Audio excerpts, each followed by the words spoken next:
a lot of people on the internet saying that they're working for the VA and they're going to give you steps. Now, the steps that they'll give you doesn't make any sense, and I'm going to explain it to you. If they tell you to fill out some form and take it to the VA, that's not going to work. I've done that a million times. You cannot file disability on your own behalf.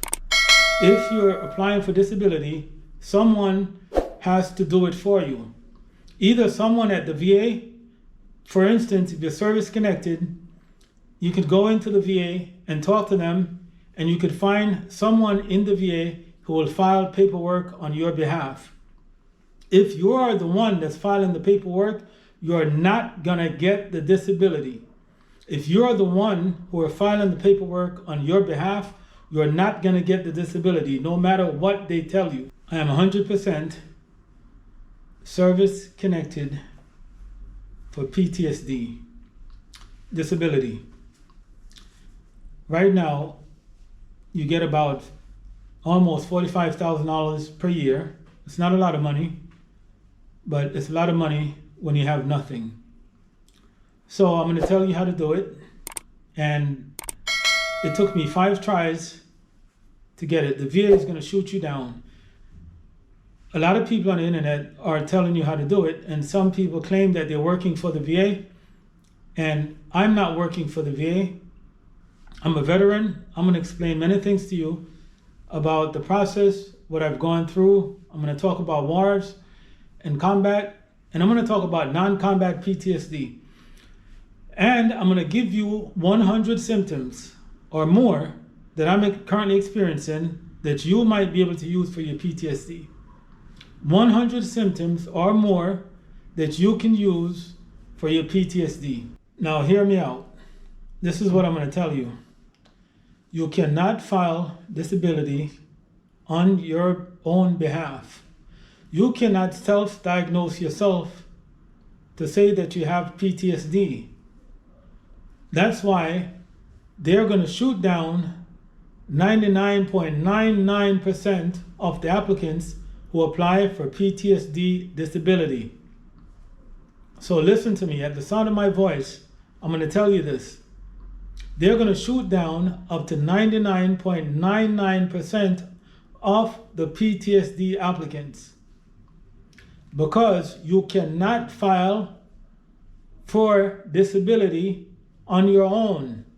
That's the trick to disability.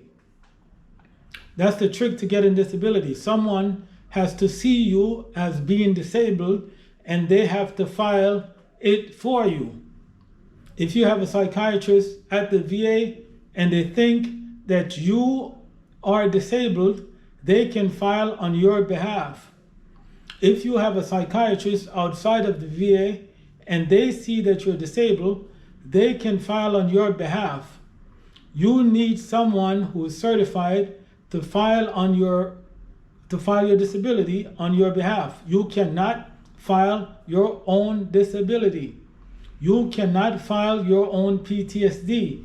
And that's why it will take you years, 10 years or more, for you to get PTSD if you file it on your own behalf. Why? Because they figure if you've been filing for 10 years, you must be crazy. You gotta be nuts if you're filing for 10 years. They will not give it to you the first time you file. So I'm gonna give you some steps on what to do and the process and how to be able to apply for PTSD, get evaluated, and get in. Do not follow their program. They're giving you wrong information. Now I'm going to talk about non-combat PTSD. And non-combat PTSD is bigger than you think. My PTSD is for both combat and non-combat. However, I'm going to tell you what you can do for non-combat first, before I get into combat PTSD. Why do I stress non-combat? Because non-combat, most people who were in the military were not in combat, were not exposed to combat. And even if you went to war and you were overseas, you were not exposed to combat. So I'm going to talk about non-combat disability, which is what most of the soldiers who go to war, or you don't even have to go to war, but I'm just talking about the ones who go to war, are subjected to. And if you haven't been deployed, you've never been overseas, you've never fought in a war, not mean in combat, but you've never been deployed to a war zone, not even fighting, but deployed to a war zone, right? They give you additional payment, hazard duty pay when you go overseas. I'm not even talking about that. I'm talking, you might be stateside, right? Or you might be, even if you're overseas, you might have been deployed somewhere, but you were never exposed to any type of combat.